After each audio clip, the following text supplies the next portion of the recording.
नमस्कार, मैं उमेंद्र राजपूत और आप देख रहे हैं देश का दर्पण न्यूज। राजस्थान जयपुर से संवाददाता आनंद जगरवाल की रिपोर्ट। एआईएमआईएम अध्यक्ष ओबीसी निराबाद के सांसद असदुद्दीन ओबीसी पार्टी के लॉन्चिंग की तैयारी को लेकर मंगलवार को जयपुर आए। जयपुर होटल आमेर में मीडिया से बातचीत करते हुए कहा कि हम राजस्थान में पार्टी बनाएंगे। कमेटी पूरे राज्य में जाकर सियासत माहौल का पड़ताल कर संगठन को जमीनी स्तर पर मजबूत बनाएगी। ओबीसी ने कहा कि देश में कानून की धज्जियां उड़ाई है। बीजेपी और कांग्रेस जनता को गुमराह करके अपना उल्लू सीधा कर रही है।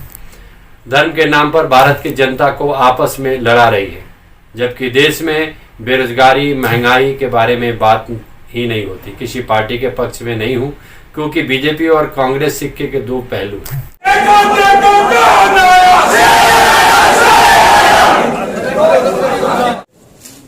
भाई आप ही की सरकार ने जो कानून बनाया था ना, अगर आप 91 का जो एक्ट का जो पार्लियामेंट के डिबेट देखेंगे, लोकसभा के राज्यसभा के, उसमें मैं फिर से दोहराऊं, इस बात को मीडिया में ने कहा था, उसमें उमा भारती ने चीख मारकर कहा था ज्ञान वापी का क्या होगा। उसके बाद वो मोशन बीजेपी हार गई। तो इंटेंट ऑफ द पार्लियामेंट में ये बात शामिल है ना। तो 91 का एक्ट है, आप कुछ नहीं कर सकते उसके ऊपर। लेकिन सर नए वीडियो आने के बाद में कोई वीडियो नहीं, वीडियो चाहे देखिए, वीडियो कुछ भी होगा। 15 अगस्त 1947 को हमने कानून बना दिया। पहले तो मैं उन वीडियोस को नहीं मानता हूं, क्योंकि हो सकता है कि वीडियोस कंप्लीटली झूठ हो, एडिट करे हुए हो। क्या कोर्ट ने उसको दिया? क्या कोर्ट ने कहा कि पब्लिक डोमेन में? और अगर वीडियो सच भी है तब भी एक्ट रहेगा, कानून रहेगा। लेकिन सर वापस से और सुनिए, एक्ट रहेगा, उसमें कुछ होने वाला नहीं है। मैं आपकी इत्तला के लिए बता रहा हूं, आप लोग एक जजमेंट पढ़ लीजिए। ये जजमेंट आया 1942 का, इलाहाबाद हाई कोर्ट का जजमेंट है 1942 का। वो सेटल कर चुका है इस चीज को। अभी वीडियोस आ रहे हैं तो कौन लीक कर रहा है? सुप्रीम कोर्ट के 3 जजेस ने नहीं कहा था कि media should not carry leak videos. अब आपकी जिम्मेदारी है, आपकी फ्रेटर्निटी की जिम्मेदारी है कि सुप्रीम कोर्ट के फैसले के आप लोग उसके पाबंद रहिए। वो मुझे और हार्दिक पटेल को बिठाकर मुझे टोंक की कलाकंद खिलाए, हार्दिक को गुलाब जामुन खिलाए। अब कांग्रेस पार्टी ऐसे काम करेगी तो फिर यकीनन वो तो सत्ता से हाथ धोएगी ना। अभी जो हालात है राजस्थान में, कांग्रेस पार्टी को आप बेहतर जानते हैं। अब इस तरह का इल्जाम लगा रहे हैं तो मैं भी पूछ सकता हूं कि भाई आपको राजस्थान से नहीं मिला जिसको आप राज्यसभा में एमपी बना सकते थे?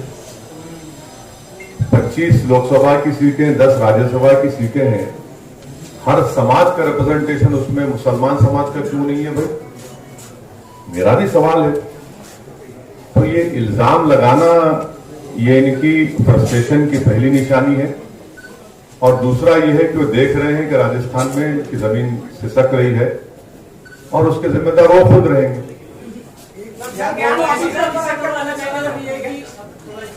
हाँ, आप ध्यान दे रहे हैं।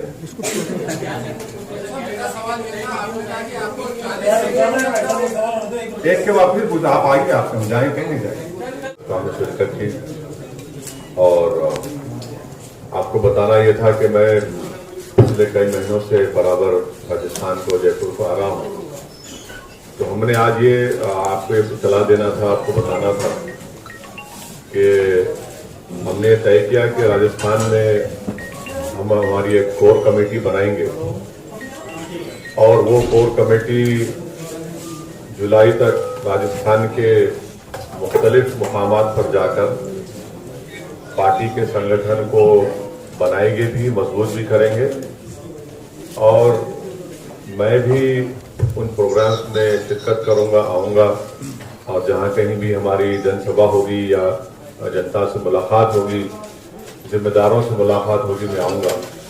तो हमारी पूरी कोशिश ये है कि ये जुलाई एंड तक ये चलेगा और जुलाई एंड के बाद जहाँ जहाँ हमारा ऑर्गेनाइजेशन बन जाएगा वहाँ पर इसको बनाकर एक बॉडी पूरे राजस्थान के लिए बनाई जाएगी। मगर क्योंकि अभी देर हो रही थी इसलिए हमने तय किया कि एक कोर कमेटी बनाएंगे जिसमें 6 लोग रहेंगे और उस कोर कमेटी के कन्वीनर होंगे जमील खान साहब जो मेरे दाई जानी बैठे हैं, उनके साथ होंगे जावेद अली साहब, इमरान भाई साहब, मुजाहिद नकवी साहब, काशिफ भाई साहब और नौशाबा परवीन साहिबा।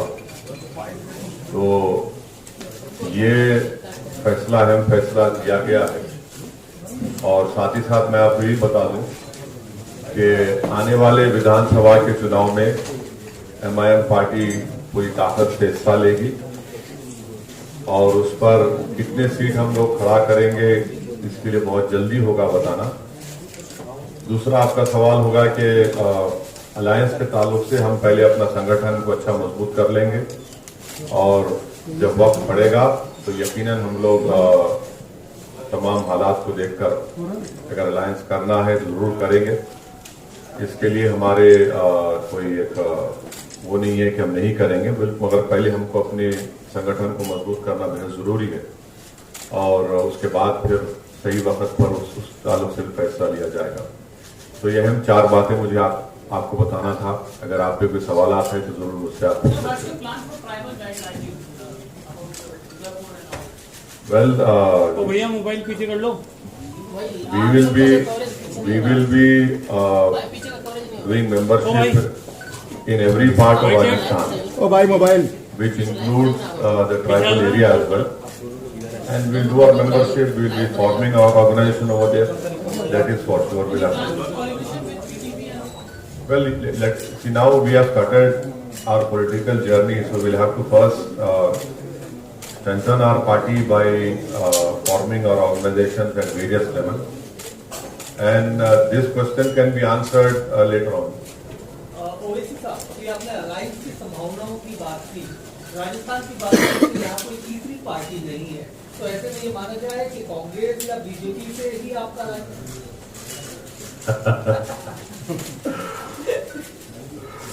नहीं, ऐसा तो कुछ नहीं है। ये एक सिक्के के 2 रुख है, तो इनसे कभी अलायंस नहीं होगा इंशाअल्लाह ताला। ना कांग्रेस से होगा ना बीजेपी से होगा।